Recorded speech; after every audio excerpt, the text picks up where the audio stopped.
The FIFA World Cup is one of the biggest events on the planet, drawing 5 billion viewers worldwide. But when that attention turns away again, what happens to the stadiums left behind?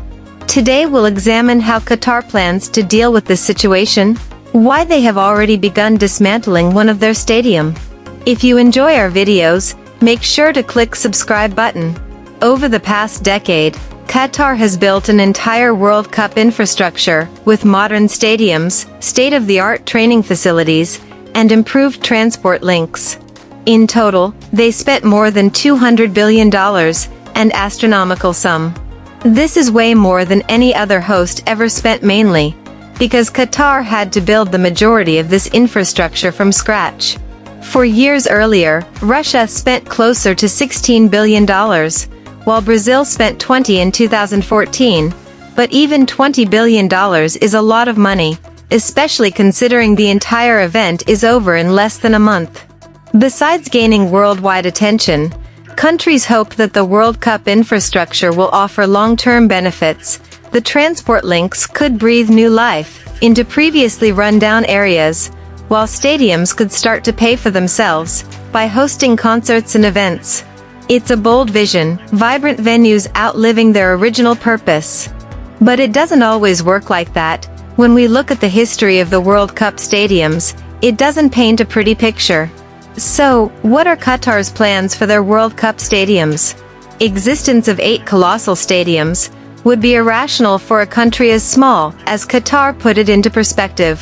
The nation is home to 400,000 Qatari citizens. The stadiums, meanwhile, have the capacity to hold 420,000. Russia is home to 140 million people, while Brazil is home to 220. If these countries can't fill their World Cup stadiums, Qatar won't stand a chance. But Qatar won't try to fill them. Instead, they want to transform them. The 2 largest stadiums, Lusail and Al Bayt, will be transfigured into modern multi-purpose venues. At Lusail Stadium, most of the seats will be removed to make way for shops, cafes, a school, a health clinic, and maybe even some apartments. Al Bayt will undergo a similar process. It will be turned into a 5-star hotel, a shopping mall, and a hospital. In both of the stadiums, the pitch will be kept right at the heart of the other amenities, but it will mainly be used to host community events, as opposed to professional football matches. 3 more of the stadiums, Ahmad bin Ali, Al Janoub, and Al Thummama Stadium, will still be used for football matches, but only after the venues are massively downsized. In all 3 cases, the capacity will be cut from 45,000 down to 20,000 by removing temporary seating. This strategy was also used in Russia, with temporary stands squeezed at the end of Ekaterinburg Central Stadium. Qatar promises to donate the temporary seating to other countries that are looking to improve their sporting infrastructure.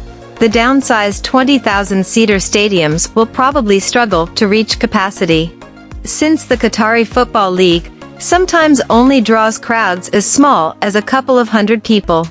But then there's Stadium 974, the most innovative solution of all. This stadium is a completely temporary venue, the first of its kind in World Cup history. It was constructed using 974 recycled shipping containers, and can be fully dismantled and rebuilt again somewhere else. It's a groundbreaking approach to sporting infrastructure, and something future World Cups could adopt. Instead of building new stadiums in each host country, a set of temporary stadiums could be moved from place to place. Qatar is also planning to use their World Cup infrastructure to host some future events. That's what Brazil did in 2016, when they hosted the Summer Olympics, and used 5 of their former World Cup stadiums. However, when the Olympics ended, and the situation was basically the same as before. In 2024, Qatar will host the Asian Cup, an international football tournament for teams in Asia and Oceania. They will also host the 2030 Asian Games, an international athletics tournament, with more participants than the Olympics. In both of these cases, they plan to reuse their World Cup infrastructure as much as possible, making sure the projects don't go to waste. They've also set their sights upon hosting the Olympics. maybe as soon as 2036. Only time will tell whether any of these plans will actually work, but one of them is already underway. After hosting a match between Brazil and South Korea on December 5th, the deconstruction of Stadium 974 was put into action. The rumor has it the pieces of the stadium will be shipped to Uruguay, who are hoping to host the 2030 World Cup. So what do you think? Are the mobile stadiums like this a good idea for future World Cups? Let us know in the comments below. If you enjoyed this video, leave a like and subscribe to Discover Luxury. Thank you for watching, and we'll see you in the next video.